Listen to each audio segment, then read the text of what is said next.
Sir, good morning. Good morning. I'm hoping that you're doing well today, sir. Yeah, that is great. All right. Sir, has it come to your attention that the Saglami project, government intends to hand it over to a private firm? Are you aware? Yes, I heard the news yesterday, and a few radio and TV stations are also talking about it this morning. What was your reaction when you heard that this was the intent of government? Well, I mean, I think the most important thing is that there's this agenda or a recall to ensure that this project comes into fruition, or at least we make use of it instead of leaving it there to go waste. And so, for that purpose alone, I think it's good to hear that at least government has an intention and they intend to do something with it. Now, you being local partners when it comes to these conversations, the project as it stands now, government says that it will require some $46 million in order for them to complete the project and that they don't have the capacity to do so. And that's how come they are seeking partners. Would it have been prudent, from my point of view, if, for instance, you were engaged as an entity, as an association, so as to advise as to how we should approach this? Yes, I think that would have been a good option. I wouldn't say maybe our president, the Ghana Real Estate Developers Association, the president is on the advisory board. And I want to believe that it was discussed at the advisory board. And at that point, my president would have had something to say. But the body called Grader itself was not invited officially to be engaged in this matter. And so let's call the invitation as an open invitation.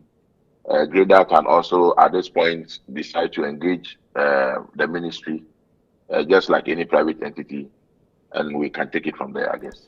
What would an invitation to Greta mean in terms of opening up the discussion?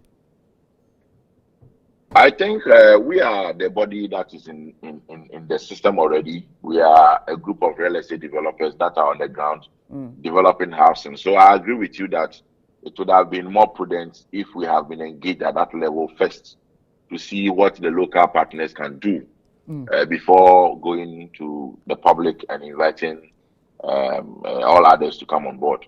But like I said, I wouldn't say it is too late. Now that the invitation is open, I guess it's incumbent on Grader to also take advantage of the invitation and engage the ministry. So for me, nothing is lost, except that we should have given the local partners a priority, attention before coming to the public.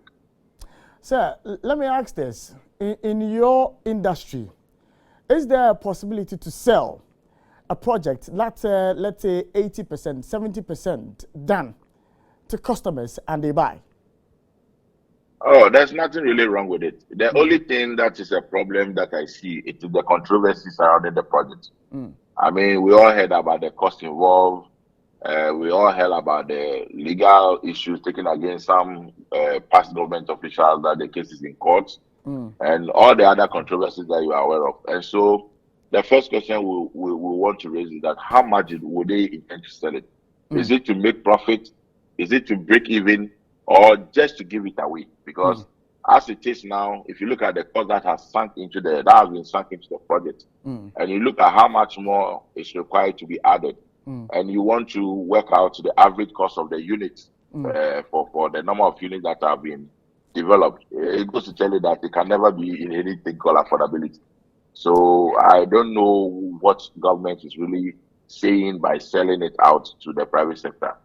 They may just want to give it out, but if they want to look at the actual cost that has been incurred to date, including what is required to finish it up, it is certainly not a project that one can now call it affordable house.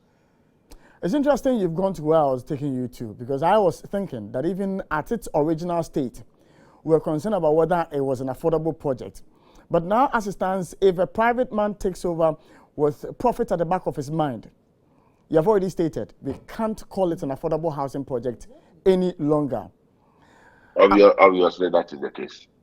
All right. Now, I want you to educate me. I am not in your space, and so I may not have a better appreciation of what happens there. So, as the project, the state in which it is now, if government were to decide to sell it as it is, again, I asked, would government not be able to get people to buy at a good rate?